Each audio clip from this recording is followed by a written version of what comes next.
আসসালামু আলাইকুম। সবাইকে স্বাগত জানাচ্ছি বিডি ফিউজে। আপনাদের সাথে আছি আমি ফাহাদিয়া মিতু।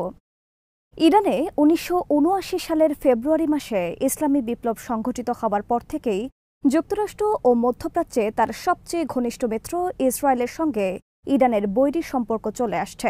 ইরানের পরমাণু কর্মসূচি এবং মধ্যপ্রাচ্যে যুক্তরাষ্ট্র ও ইসরায়েল বিরোধী সশস্ত্র সংগঠনগুলোকে ইরানের সমর্থন দেওয়াকে কেন্দ্র করে এই বৈরিতা আরও বেড়েছে। এমনকি পরস্পরের ভূখণ্ডে ইরান ও ইসরায়েলের পাল্টাপাল্টি হামলার ঘটনাও প্রত্যক্ষ করেছে বিশ্ব। এই বৈরী সম্পর্কের প্রভাব কিভাবে অন্য অঞ্চলে পড়ছে তা নিয়ে বিস্তারিত থাকছে মোতালিব জামালির প্রতিবেদনে।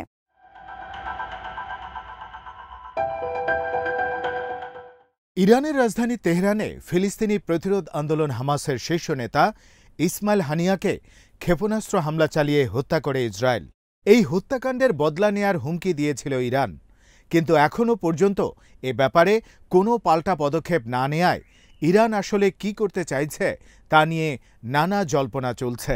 কোনো বিশ্লেষকের মতে ইসরায়েলে সরাসরি হামলা না করে ইরান বরং দক্ষিণ ককেশাস অঞ্চলে তার প্রতিবেশী দেশ আজারবাইজানে ইসরায়েলের সামরিক ও গোয়েন্দা ঘাঁটিতে হামলা করে হামাস নেতা ইসমাইল হানিয়া হত্যার বদলা নিতে পারে।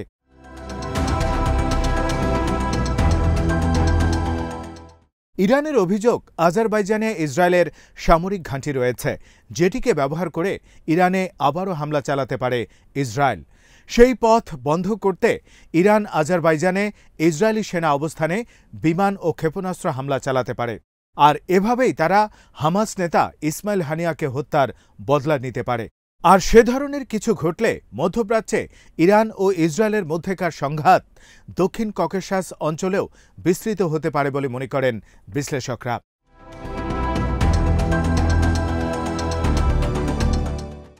দক্ষিণ ককেশাস বা ট্রান্স ককেশাস হল পূর্ব ইউরোপ ও পশ্চিম এশিয়ার সীমান্তে অবস্থিত একটি ঐতিহাসিক ভৌগোলিক অঞ্চল। এটি ককেশাস অঞ্চলের দক্ষিণ ককেশাস পর্বতমালাকে ঘিরে রয়েছে। আধুনিককালে দক্ষিণ ককেশাস অঞ্চল মোটামুটিভাবে আজারবাইজান, আর্মেনিয়া ও জর্জিয়া এই তিনটি দেশ নিয়ে গড়ে উঠেছে। এগুলো সম্মিলিতভাবে ককেশীয় রাষ্ট্র হিসেবেও পরিচিত।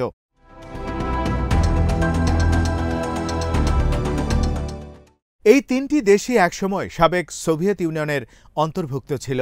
অন্যদিকে উত্তর ককেশাস হল ইউরোপের একটি অঞ্চল যা মূলত রাশিয়া শাসন করে। উত্তর ককেশাসের মধ্যে রাশিয়া, চেচনিয়া প্রজাতন্ত্র, দাগেস্তান প্রজাতন্ত্র ও ইঙ্গুশেটিয়া প্রজাতন্ত্র সহ বেশ কিছু এলাকা পড়েছে।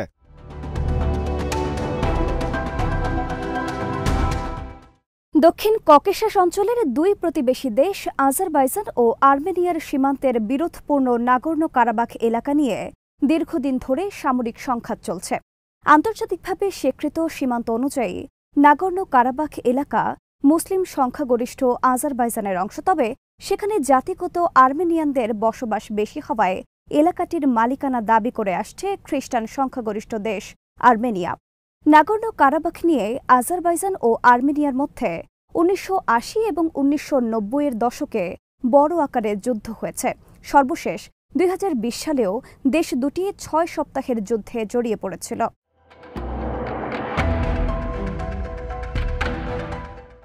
নাগর্নো কারাবাখ সংঘাতে ইরান সমর্থন দিচ্ছে আর্মেনিয়াকে, অন্যদিকে আজারবাইজানকে সমর্থন দিচ্ছে ইসরায়েল। ইরানের সাথে আজারবাইজানের সীমান্ত রয়েছে। এই দুই প্রতিবেশী দেশের মধ্যে দীর্ঘদিন ধরেই বৈরী সম্পর্ক চলে আসছে।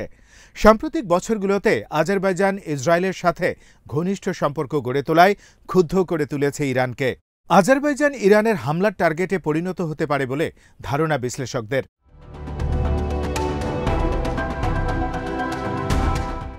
সম্প্রতি ইসরায়েলি মিডিয়ার প্রতিবেদনে বলা হয়েছে, ইরানের সম্ভাব্য হামলার হুমকির প্রেক্ষিতে ইসরায়েলি সামরিক বাহিনী তার সেনা সদস্যদের আজারবাইজান ও জর্জিয়ায় অবস্থান করতে নিষেধ করেছে।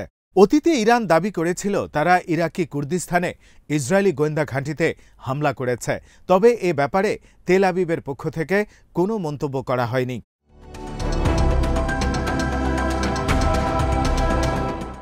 আজারবাইজানেও ইরান একই ধরনের হামলা চালাতে পারে বলে জানায় ইসরায়েলি সেনাবাহিনী, তবে তার ভূখণ্ডে ইসরায়েলি সেনা সদস্যদের উপস্থিতির কথা অস্বীকার করেছে। দেশটির সরকারি মিডিয়া ডেভেলপমেন্ট এজেন্সি এক প্রতিবেদনে আজারবাইজানে বিদেশি কোনো সামরিক উপস্থিতির বিষয়টি নাকচ করে দিয়েছে।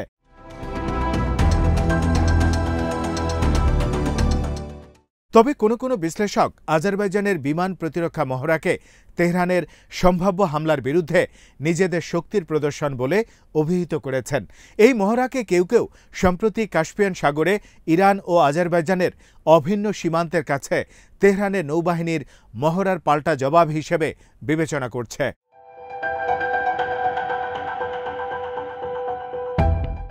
সম্প্রতি ব্রিটিশ এক মিডিয়ার প্রতিবেদনে বলা হয়েছে, তেহরানে হামাস নেতা ইসমাইল হানিয়া হত্যার প্রতিশোধ নিতে ইসরায়েলে সরাসরি হামলা করার পক্ষে মত দিয়েছেন ইরানের ইসলামী বিপ্লবী গার্ড বাহিনীর জেনারেলরা।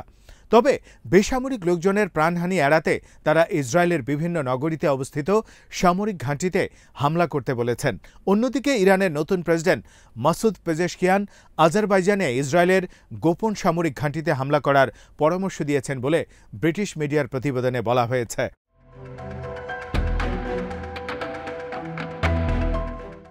ব্রিটিশ এই মিডিয়ার প্রতিবেদনের কোনো সত্যতা নেই বলে মনে করেন আজারবাইজানের রাজধানী বাকুর সাংবাদিক ও আঞ্চলিক ভূ রাজনীতির বিশ্লেষক রোবসান মামবাদলে। তার মতে, আজারবাইজানের সাথে দীর্ঘদিনের বিরোধের অবসান ঘটিয়ে প্রতিবেশী এই দেশটির সাথে সম্পর্কের উন্নয়নে সম্প্রতি উদ্যোগ নিয়েছে তেহরান। এই অবস্থায় দেশটিতে ইরানের হামলা চালানোর সম্ভাবনা খুবই কম বলে মনে করেন এই বিশ্লেষক। সংবাদ মাধ্যম দ্য নিউ আরবে লেখা এক নিবন্ধে তিনি তার এই মত তুলে ধরেছেন।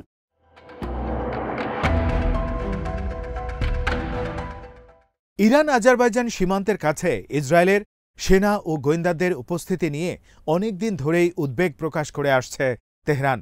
ইরানের আশেপাশের এলাকায় নিজের প্রভাব বাড়াতে ইসরায়েল পারস্য উপসাগরীয় অঞ্চল, উত্তর ইরাক, দক্ষিণ ককেশাস ও মধ্য এশিয়ায় তার সামরিক ও গোয়েন্দা উপস্থিতি জোরদার করার কৌশল গ্রহণ করেছে।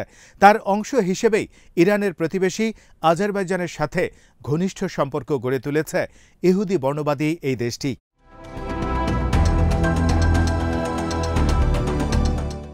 এর আগে ইরানের পক্ষ থেকে অভিযোগ করা হয়েছিল যে ইরানের ভূখণ্ডে ইসরায়েলি গোয়েন্দা সংস্থা মোসাদের নজরদারি বাড়াতে এবং ইরানি পরমাণু বিজ্ঞানীদের হত্যায় ইসরায়েলকে সহযোগিতা করছে আজারবাইজান। 2012 সালে আজারবাইজান ইসরায়েলের কাছ থেকে $160 কোটি অস্ত্র কেনার চুক্তি করলে তেহরানে নিযুক্ত আজারবাইজানি রাষ্ট্রদূতকে তলব করে এই চুক্তির প্রতিবাদ জানিয়েছিল ইরান। ইরান বলেছিল এই চুক্তি পুরোপুরি উস্কানিমূলক ও ইরান বিরোধী একটি পদক্ষেপ।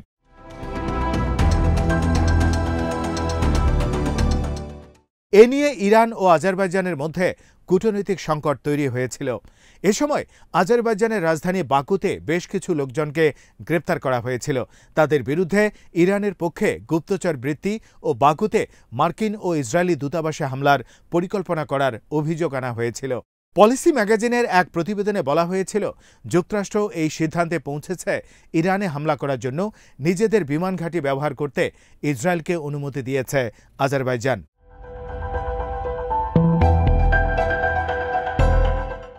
অতি সম্প্রতি দ্বিতীয় নাগর্নো কারাবাখ যুদ্ধের সময় ইরানকে প্রতিরোধে ইসরায়েল ও আজারবাইজানের মধ্যে সমঝোতা হয় এবং দেশ দুটি ইরানের বিরুদ্ধে কৌশলগত অংশীদারিত্ব গড়ে তোলে। আজারবাইজানের এই উদ্যোগ দেশটির সাথে ইরানের সম্পর্ক আরও অবনতির দিকে নিয়ে যায়। তবে দুই দেশের মধ্যে দ্বন্দ্ব সত্ত্বেও আজারবাইজান কখনোই ইরানের সাথে সরাসরি সংঘাতে যাওয়ার চেষ্টা করেনি।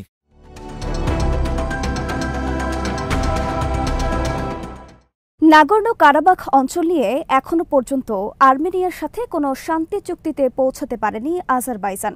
এ ধরনের একটি চুক্তি করা আজারবাইজানের জন্য অতীব গুরুত্বপূর্ণ, কিন্তু ইরানের সাথে বৈরী সম্পর্ক থাকলে তা এই চুক্তি স্বাক্ষরের ক্ষেত্রে প্রতিবন্ধকতা তৈরি করতে পারে।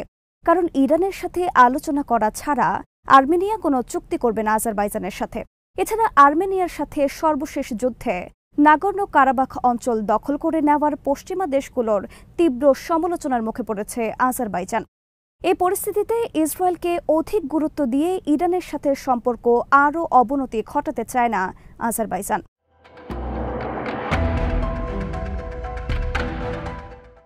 গত বছর 7 অক্টোবর ইসরায়েলে হামাসের হামলার অল্প কয়েকদিন আগেই ইরান ও আজারবাইজানের মধ্যে আরস করিডোর নামে একটি ট্রানজিট রুট চালুর চুক্তি স্বাক্ষরিত হয়, যা দুই দেশের মধ্যে সম্পর্ক উন্নয়নে একটি মাইলফলক হিসেবে বিবেচনা করা হয়। এই করিডোর ব্যবহার করে ইরানি ভূখণ্ডের ভেতর দিয়ে আজারবাইজান তার নাকচিভান ছিটমহলে যাতায়াত করতে পারবে। দুই দেশের মধ্যে ৩ বছর ধরে নিম্ন পর্যায়ের কূটনৈতিক সম্পর্ক চলে আসার পর এই চুক্তিটি স্বাক্ষরিত হয়।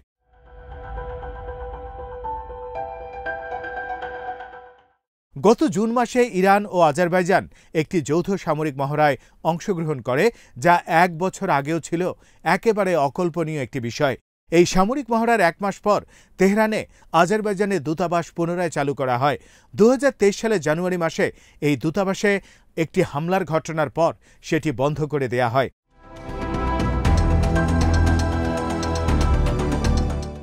এদিকে ভারত থেকে ইরান ও আজারবাইজান হয়ে রাশিয়া পর্যন্ত international north south transport corridor নামে যে উচ্চাভিলাষী রেললাইন প্রকল্প বাস্তবায়নের কথা হয়েছে, তা ইরানের জন্য খুবই তাৎপর্য বহন করে।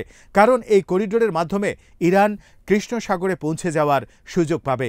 এই পরিস্থিতিতে ইরানের নতুন প্রেসিডেন্ট মাসুদ পেজেশকিয়ানের সরকার প্রতিবেশী দেশগুলো, বিশেষ করে আজারবাইজানের বৈরিতায় না গিয়ে বরং উষ্ণ সম্পর্ক গড়ে তোলার পথে হাঁটছে বলে মনে করেন বিশ্লেষক রুফসান মোহাম্মদ আলী।